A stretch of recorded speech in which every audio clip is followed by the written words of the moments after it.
Assalamu alaikum. Today we are going to learn about article. In the last lesson you have learned about interjection, and come to the point now. We will start our today's lesson, which is about article. This is our last part of speech. Articles are three. Viewers, I repeat.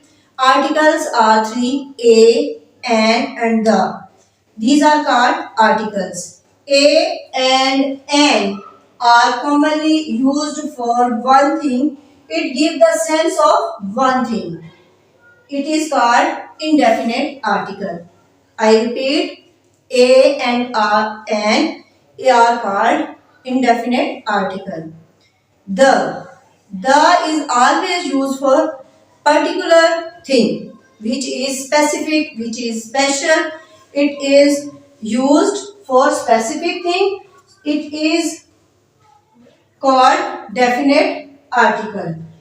A and an are indefinite article, and the is definite article. So viewers, this was today's lesson, which was about a, an and the. This was the last part of speech of our lesson. So viewers, I hope so you will like my today's lesson. Please subscribe my channel and like it and share it. Allah Hafiz.